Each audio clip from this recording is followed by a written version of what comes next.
Well, hello everyone, Texie88 here and welcome to another board game overview video. And this time we're taking a look at another HeroQuest expansion pack. This one is called the Mage of the Mirror. Now, there are some parallels between this and the Frozen Horror, which I looked at in my previous video. As anyone who saw that video will know that the first 3 quests in that particular one involved only the barbarian in the hero's party. So and only once those 3 had been completed could the barbarian rejoin the other 3 members of the party for the remainder of the quests in the expansion. Well, in a similar vein, the Mage of the Mirror actually does a similar thing for the elf. So as in the Frozen Horror, in the Mage of the Mirror, the first 3 quests, the elf is the only hero in those particular quests and doesn't rejoin the other 3 members of the party until those 3 are successfully done and dusted. Now, it's a bit hard to tell whether this was released for the 1989 version. I noticed that there was a pack released called the ElfQuest pack or something similar. Whether this is just that one we've been given a proper name with the Mage of the Mirror, I don't know. But assuming that this is that, either way, that earlier pack was never released outside of North America. So if that is the case, then yet again, like with the Frozen Horror, this is the first time anyone outside of North America has officially been able to get hold of these quests. And this one actually has one of these cards that held the box together initially, although it was quite a chore to get it to do back up again. And just before I started recording this video, it popped open. So I give up. But on the back of that, this time I don't even have to flip the box over because it's on the back of that. As ever, you get the blurb about what you're trying to do in the quests that are in this particular pack, and you're trying to rescue a character called Melandriel.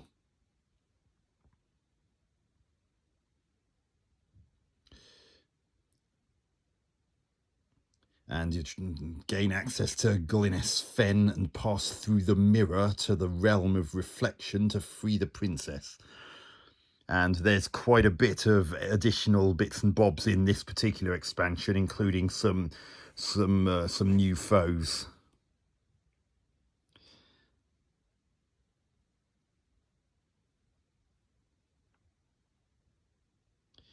And you even get some specially designed elven versions of the furniture that's present in the base game. And quite frankly, I actually prefer the look of these ones over the ones in the base game. Although there's no elven variation of the cupboard, just the 2 bookcases, the fireplace, the weapons rack, the throne, the apothecary table, the 3 treasure chests, and the sarcophagus. And you got the another thing about the iron door and wooden door again, as well as some cell doors that can't be opened so easily, from what I remember.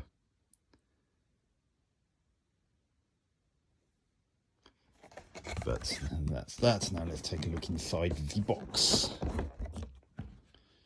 So here's the quest book, so which as with the Frozen Horror, also contains some additional pages explaining the things unique to this expansion, including the use of some floor tile overlays that go over specific parts of the main board that we're used to from the base game. As ever, anything that's not already explained. Anything that's not already explained here, you can safely assume is the same as in the base game. Like the Frozen Horror quest pack, there is the wandering monster trap that cannot be searched for, even if any other kind of trap would have been discovered. because again it's so well hidden. So the only way you'd know that a square was a wandering monster trap is if one of your team stepped on it. And as in the Frozen Horror, the effect of that is exactly the same as if you had picked the Wandering Master treasure card while searching for treasure in one of the rooms. The only difference is you don't necessarily have to be in a room for the Wandering Monster trap to be a thing. It can happen even in a corridor. And there's even a bit which explains that at some points a hero has a chance of becoming a werewolf, and that means that that character's belongings, whilst they're in the werewolf state, are just left behind in a pile. So if they want to regain those possessions, they have to go back and pick it up where they were dropped. Don't worry, there's one of the tiles included in this expansion allows you to leave a marking showing where those possessions were dropped. And even better still, if you have the Frozen Horror quest pack, as once you're past the 3 opening quests that are for the elf only, as in the Frozen Horror, if you've got the Frozen Horror quest pack as well as this, you can actually hire the mercenaries that were in that, as in the scout, the halberdier, the crossbowman, and the swordsman. And here's the additional monster cards for this pack. Got the ogre, elven warrior, elven archer, and the giant wolf, which occupies a 2-square base. Luckily, the enemies in this are a bit fairer than those in the Frozen Horror. As I said in my video for that, some of them, especially the polar warbear and in hindsight, I should have mentioned the Yeti, were rather overpowered, especially the polar warbear. I mean, the giant wolf can be dangerous, but at least they just have 1 attack rather than 2 attacks that are worth 4, which could even wipe out a barbarian if none of the skulls rolled were in any way challenged.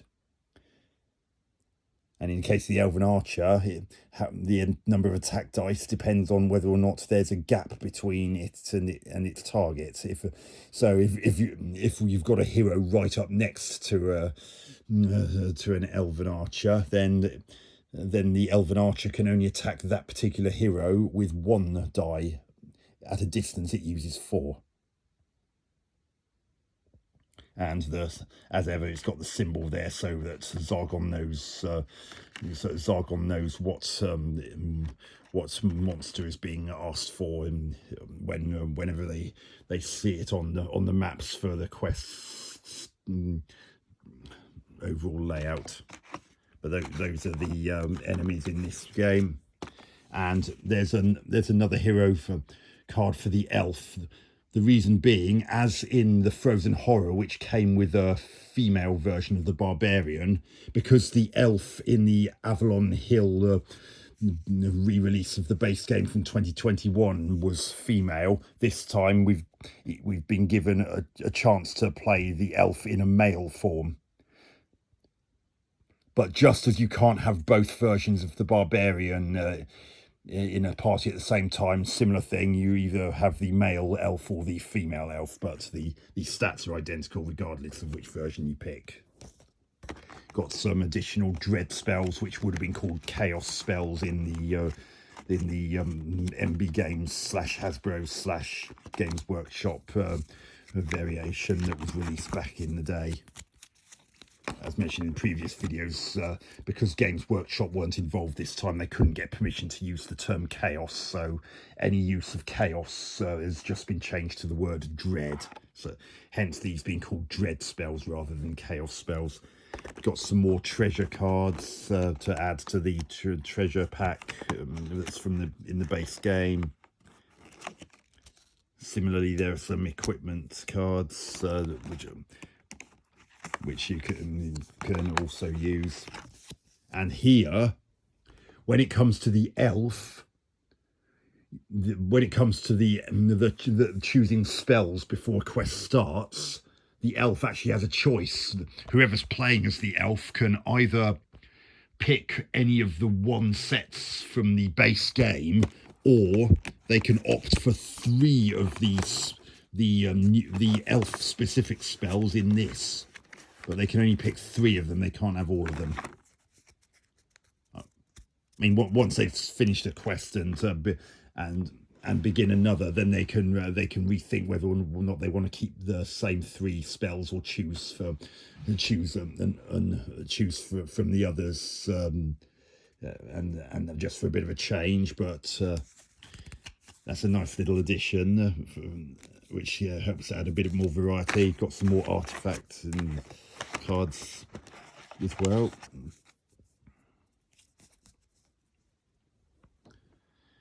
And these are bases for some of the mirror tiles that were in punched cards originally. That's just a stand for them to go in.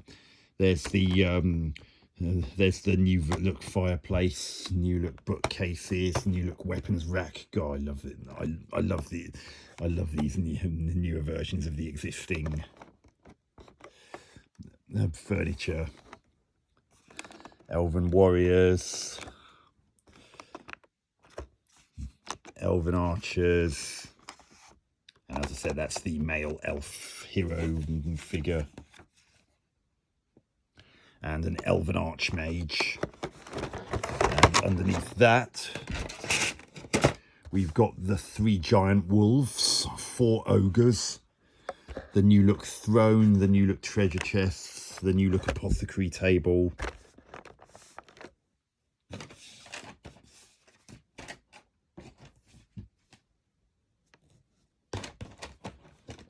and I know these weren't originally in here. I just kept them in here. You even get a second staircase.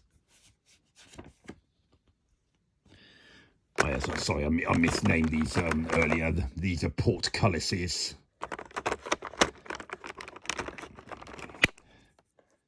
And there's the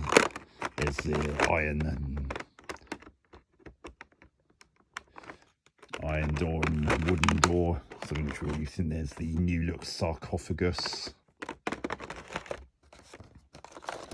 and this also has trapdoors, which from what I remember when we were playing through it, work much the same way as the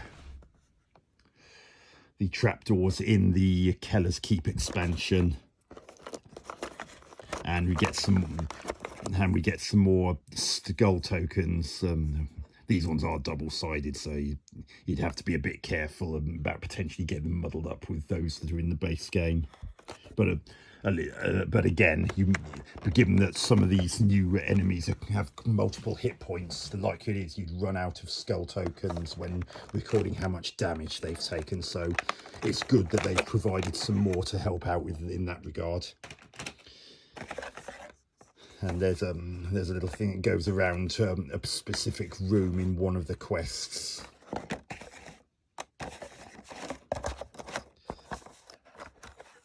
And there's some possession tiles, a bit like when I mentioned whenever one of the heroes' team has been turned into a werewolf, they drop everything, and those would be used to effectively mark where those possessions had been dropped. Floor overlay, double-sided. One's got quicksand on, the other's got a special room. Now this is a new version of the pit. This is a long pit. And if you're forced to jump across the pit lengthways, then it's more difficult. The only way you can clear it is to roll a black shield on the die. Roll anything else, your hero will fall in the pit and suffer 2 body points of damage. So if you thought the regular pits were enough of a nightmare, that's nothing compared to these. But naturally, if you're jumping across a long pit sideways, then jumping over those pits works exactly the same way as for a regular pit, because it's just as wide. It's no wider than those. And you also got some additional secret door tokens.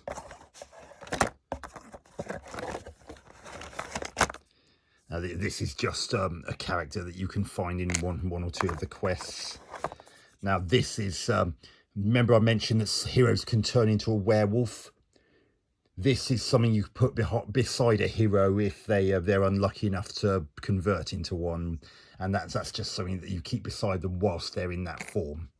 And whilst they're in that form, they attack the other members of the party. So not a pleasant experience.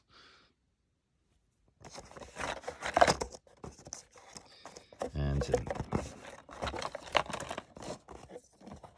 some of the secret doors actually are like mirror images of the ones seen in the base game. So if you see one like that, you know that it's come from this expansion. And you also got some additional regular pit traps as well in this.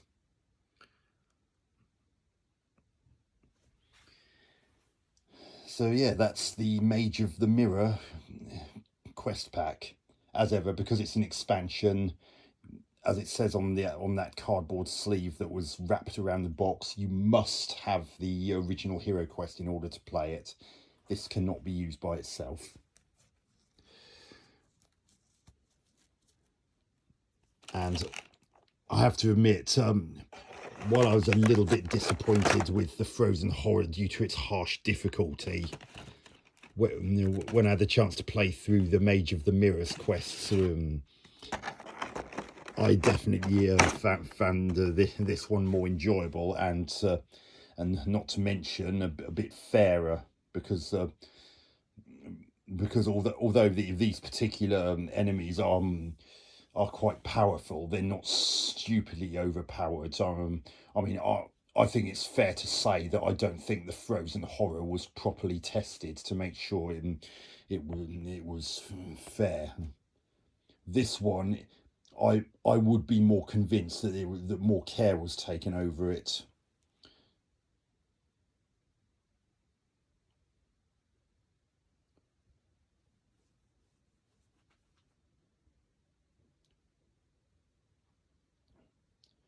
And it's also quite interesting having those new elf-specific spells as a choice, if you wanted to try something a bit different to the spells that are in the original base game. So yeah, generally I was quite impressed with the Mage of the Mirror, and nice artwork on the front too. So anyway, that's my overview of the Mage of the Mirror, and it's really good that anyone who happens to have the Frozen Horror can use the mercenaries from that, and the heroes can use their hard-earned or fortunately found gold pieces that they've collected over all previous quests they might have played from the core game and any other previous expansions, and be able to hire mercenaries from that particular one whilst using this particular expansion. Nice one. So anyway, I hope you enjoyed this video. Hope to catch you on another one soon. Texie88 out.